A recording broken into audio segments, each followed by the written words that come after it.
बंदी करायला पाहिजे?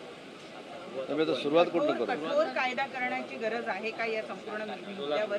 कारण कुणीही उठतं आणि महापुरुषांचा अशा पद्धतीने अवमान करतं. नक्कीच असं वाटायला लागले की जे कायदे आहेत त्याच्यापेक्षा कडक कायदा बनवला गेला पाहिजे. मला असं वाटतं की छत्रपती उदयनराजे असतील किंवा या सगळ्या मंडळींनी जे काही भाष्य केलेलं आहे याच्या संदर्भात तो उद्रेक आहे त्याच्यामध्ये.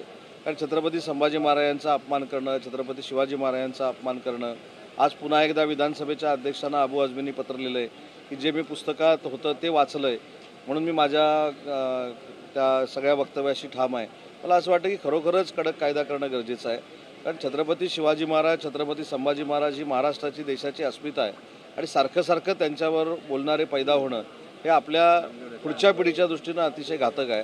हा आपल्या देशाचा आणि राज्याचा देखील अपमान आहे. सर, एक धक्कादायक माहिती अशी पुढे येते आहे की नामदेव ढसाळांचं कुटुंब सेन्सॉर बोर्डाकडे गेलं होतं. कारण हाच तो सेन्सॉर बोर्ड आहे ज्यांनी असं म्हटलं होतं की नामदेव ढसाळांवर तयार झालेल्या चित्रपटातून नामदेव ढसाळांच्या कविता काढा.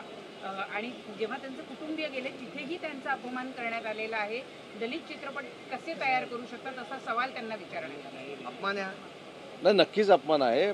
मला असं वाटतं की अशा पद्धतीचं खरोखरच त्या ठिकाणी जर घडलं असेल तर त्याच्यामध्ये गांभीर्यानं लक्ष घालणं गरजेचं आहे.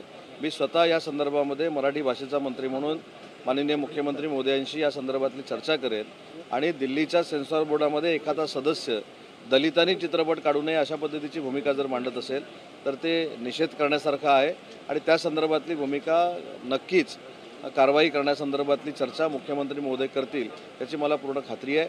आणि मी परवा देखील सांगितलं होतं की मी स्वतः सांस्कृतिक मंत्री आशिष शेलार साहेबांची देखील चर्चा केलेली आहे आणि आम्ही दोघं मिळून पुन्हा एकदा सेन्सॉर बोर्डाच्या लोकांशी बोलू आणि अशा पद्धतीची वक्तव्य करणं आणि अशा पद्धतीच्या एखाद्या चित्रपटामधनं नामदेव ढसाळ कोण आहेत असं सांगून त्यांच्या कविता बाजूला काढणं म्हणजे खरोखरच हा त्यांचा अपमान आहे. विरोधकांनी तुमच्यावरती परकीय गुंतवणुकीला घेऊन आरोप केले होते, मात्र आज जी आकडेवारी समोर आलेली आहे गेल्या 9 महिन्यामध्ये 10 वर्षातील रेकॉर्ड तुम्ही तोडलेले आहेत. इतकंच नाही तर दुसऱ्या, तिसऱ्या, चौथ्या क्रमांकाच्या राज्यांची टोटल सुद्धा महाराष्ट्र इतकी नाही. काय प्रतिक्रिया? आपल्याला आठवत असेल की आमच्या विरोधकांच्या आणि स्पेशली UBTनं जे काय आमच्यावर आरोप प्रत्यारोप केले त्याच्यावर कायमस्वरूपी आमचे मुख्य नेते एकनाथ शिंदे साहेब सांगत आले की आम्ही यांना विकासानं उत्तर देऊ.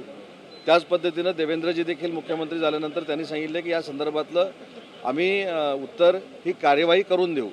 आणि डावोसला जे काय आमच्यामध्ये MOU झाले किंवा हा संपूर्ण 9 महिन्याचा स्पॅन जर आपण बघितला तर 1,39,000 कोटीची परकीय गुंतवणूक ही महाराष्ट्रामध्ये आलेली आहे. आणि पुन्हा एकदा आम्ही देशामध्ये सिद्ध करून दाखवलेलं आहे की जर सकारात्मक भूमिका घेऊन उद्योजकांच्या बाबतीमध्ये सरकार चाललं आणि सरकार चालवणारे नेतृत्व जर उद्योगांना पाठीशी घालणारं असेल तर फार मोठे उद्योजक राज्यामध्ये येऊ शकतात. ही भूमिका आम्ही घेतली आणि ते आम्ही करून दाखवलं आहे. त्याच्यामुळं मला असं वाटतं की ज्या लोकांनी आमच्यावर आरोप केले होते, आमच्यावर आरोप करून इकडे तिकडे उद्योग गेले तसं सांगितलं होतं ते सपशेलाच तोंडावर पडलेले आहे. मात्र अगदी उलट परिस्थिती आहे. ते मला असं वाटतं की उद्योगामध्ये झालेली परकीय गुंतवणूक आणि शासन चालवण्यासाठी किंवा योजना चालवण्यासाठी काढावं लागणारं कर्ज हे 2 भाग आहेत. कर्ज काढण्याचा अधिकार काही नियमामध्ये हा सरकारला आहे, मुख्यमंत्री महोदय त्याचं नेतृत्व करतात, तो भाग हा वेगळा आहे. परंतु परकीय गुंतवणूक जी 1,39,000 कोटी रुपये आलेली आहे ही वास्तव आहे आणि तो सर्वे काय महाराष्ट्र शासन किंवा आम्ही कोणी करत नाही, RBI त्याचा सर्वे करते आणि RBI रिपोर्ट देते. त्याच्यामुळे RBIनं जो आज रिपोर्ट दिलेला आहे तो 1,39,000 कोटी रुपयाची परकीय गुंतवणूक, विक्रमी परकीय गुंतवणूक या 9 महिन्यामध्ये आपल्या राज्यामध्ये झाली असा त्यांनी अहवाल स्पष्ट केलेला आहे. आर्थिक पाहणी अहवाल आला होता तर याच्याशी संबंधित आहे की आर्थिक पाहणी अहवाल मात्र अगदी उलट सांगताय की उद्योग क्षेत्रामध्ये महाराष्ट्राची पिछेहाट झालेली गेल्या वर्षभरामध्ये. एकीकडे तुम्ही म्हणताय परकीय गुंतवणूक वाढली, मग आपण उद्योग क्षेत्रात मागे कसं? नाही, मला असं वाटतं की आर्थिक पाहणी अहवालामध्ये उद्योग विभाग पाठी आलेला आहे असं कुठेही नोंद झालेली नाही. याच्यामध्ये स्पष्ट पद्धतीनं RBI सांगत असते की कुठेही इन्व्हेस्टमेंट जी आली म्हणजे कर्नाटकमध्ये आली, गुजरातमध्ये आली, दिल्लीमध्ये आली, हरियाणामध्ये आली, तेलंगणामध्ये आली, तो चार्ट RBI प्रसिद्ध करतं आणि त्याच्यामध्ये आपण बघितलं असेल की सलग 3 वर्ष महाराष्ट्र 1 नंबरला आहे, तसंच यावर्षी देखील 1 नंबरला आहे आणि कुठेही उद्योग विभाग मागं आहे असं उद्योगमंत्री म्हणून माझ्या निदर्शनास आलेलं नाही. उलट यावेळी आम्ही 10,000 एकर जमीन ॲक्वायर करण्याचा निर्णय घेतला आहे. पुरंदरच्या एअरपोर्टची जमीन देखील पास थ्रू पद्धतीनं आम्ही ॲक्वायर करतो आहे. म्हसवडला नवीन आम्ही MIDC करतो आहे. तालुक्याच्या ठिकाणी MIDC असावी अशा पद्धतीची भूमिका घेऊन आम्ही पुढे जातोय आणि इन्फ्रास्ट्रक्चर देखील पूर्वीच्या MIDC मधलं चांगलं असावं हे आम्ही काम करतोय. त्याच्यामुळे मला असं कुठं वाटत नाही या सगळ्या बाबीचा विचार करता विरोधकांना नाहक सरकारची बदनामी करणं हा एकच उपक्रम उरलेला आहे. त्याला जोडून विचारतो, मित्र संस्थाची तुम्ही मी तेच सांगितलं की आपण चर्चा करतोय की परकीय गुंतवणुकीची. दरडोई उत्पन्न हे फक्त उद्योग विभागाच्या परकीय गुंतवणुकीवर अवलंबून नसतं. त्याच्यामध्ये काही अजून पॅरामीटर्स असतात ते त्याच्यामध्ये चेक करावे लागतील. पण मी उद्योग विभागाच्या मार्फत सांगतो की जी गुंतवणूक झालेली आहे ही देशातली सगळ्यात मोठी गुंतवणूक या 9 महिन्यामध्ये झालेली आहे. सर मित्र ही संस्था जी आहे, जंगी स्वागत केलं जातंय. पिंपरी चिंचवडची वाटचाल ही बीडच्या दिशेने चालली का? अशा पद्धतीनं एखाद्या गुंडाचं स्वागत जर वाढदिवसाच्या निमित्तानं पोलिसानं केलं असेल तर त्याच्यावर नक्की कारवाई राज्याचे मुख्यमंत्री आणि राज्याचे गृहमंत्री करतील याची आम्हाला सगळ्यांना खात्री आहे. सर मित्रा जी संस्था उद्योग वाढीसाठी तुम्ही केलेली होती त्याच्यामधील उपाध्यक्ष पदावरून अजय आशर यांच्याऐवजी आता दिलीप वळसे पाटील आणि राजा रणजितसिंह पाटील यांची निवड करण्यात आलेली आहे. विरोधक टीका करतायत की अजय आशर हे शिंदेच्या जवळचे होते, शिंदेंना फडणवीसांचा धक्का मारला. काय स्पष्टीकरण आहे? बघा, परवा देखील मुख्य सचिवांनी ॲफिडेव्हिट केलं हा एकनाथ शिंदे साहेबांना धक्का आहे अशा पद्धतीच्या आम्ही बातम्या बघितल्या. आज अजय आशरांची नियुक्ती रद्द केली म्हणून तो एकनाथ शिंदे साहेबांना धक्का आहे अशा आम्ही बातम्या बघतोय. परंतु हे सगळं करत असताना तिसरं नाव आपण घेतलं नाही. एक नाव तुम्ही जे सांगितलं, राजेश क्षीरसागर जे आहेत हे शिवसेनेचे आहेत, त्यांचे नेते एकनाथ शिंदे साहेब आहेत आणि एकनाथ शिंदे साहेबांच्याच शिफारसीनं त्यांची तिथं नियुक्ती झालेली आहे. म्हणजे मला असं वाटतं की एखाद्या कार्यकर्त्याला किंवा एखाद्या व्यक्तीला काही काळ कामाची संधी देऊन दुसऱ्या नवीन कार्यकर्त्याला जर दिली ही पक्षाची प्रोसिजर असते. परंतु त्याच्यामध्ये राजेश क्षीरसागर नसतेच तर तुमच्या ह्या शंकेला वाव होता. पण राजेश क्षीरसागर हे आमचे नेते आहेत. माननीय एकनाथ शिंदे साहेबांवर त्यांचा विश्वास आहे आणि एकनाथ शिंदे साहेबांच्या नेतृत्वाखाली ते काम करतात. आमदार म्हणून ते निवडून आलेले आहेत. अजय आशर यांना आठवण्यामागील नेमकं कारण काय होतं असं विरोधकांचा प्रश्न? त्यांच्या प्रत्येक प्रश्नाला उत्तर द्यावं असं काही नाही आहे.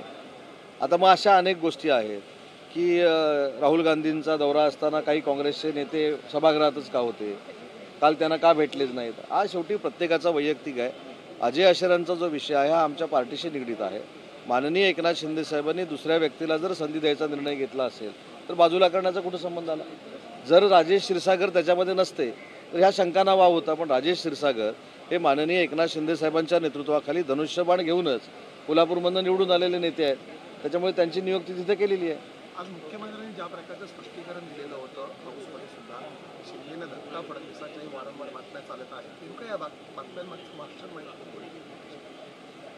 आता खरं तर याच्यावर मी बोलणं धाडसाचं ठरेल. बातम्या आम्ही कुठं बघतो, बातम्या कोण देतं? शेवटी चौथ्या स्तंभाबद्दल आम्हाला नितांत आदर आहे. मी अनेक वेळा सांगितले की माझ्यासारखा कार्यकर्ता राजकारणामध्ये पुढे येत असताना आपल्या सगळ्या प्रसारमाध्यमांचं योगदान हे फार मोठं आहे. पण हे सगळं करताना आता परवाचा एक विषय की माझा मोबाईल हरवला. मला येताना कुठच्या तरी माझ्या पत्रकार सहकार्याने विचारलं, तुमच्या हातात मोबाईल दिसत नाही. मी असं पटकन म्हटलं माझा मोबाईल हरवला. चोरीचा कायदा ज्या ठिकाणी बनवला जातो त्या विधिमंडळातच हरवला. माझं म्हणणं आहे की काही गोष्टी आपण म्हणजे अगदी सन्मानपूर्वक आपल्याला सांगतो की खात्री शहानिशा करूनच केल्या पाहिजेत. नाही तर परवासारखं होतं.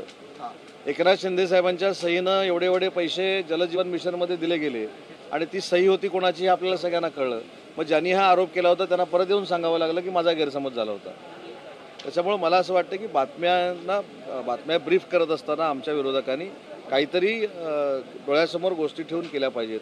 मराठीचा अपमान आम्ही सहन करणार नाही. मी काल देखील सांगितलं या मराठी भाषेला सगळ्यात जास्त शब्द हे स्वातंत्र्यवीर सावरकरांनी दिले.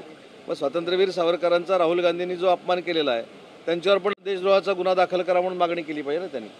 दुटप्पी भूमिका नको. नाही, पण तेच वडेट्टीवार आज पुन्हा एकदा म्हणाले की धनंजय मुंडेंचा जो राजीनामा झाला तो सगळ्यात आधी विधानभवनामध्ये सगळ्या सदस्यांना माहिती द्यायला हवी होती, पण प्रसारमाध्यमांना आधी दिली. याबाबत आम्ही हक्कभंग आहे. मला असं वाटतं की याचा अभ्यास माझ्यापेक्षा तुम्हाला जास्त आहे. कारण माझ्यापेक्षा अनेक राज्यकर्ते तुम्ही सगळ्यांनी बघितलेले आहेत. अनेक वेळा ज्यावेळी असे राजीनामे झाले ते विधानसभेच्या बाहेर झालेले आहेत. अनेक प्रसंग असे घडलेले होते की जिथं राजीनामे घेतले गेले, राजीनामे दिले गेले, ते काही सगळे विधानभवनामध्ये सांगितले गेले नाही.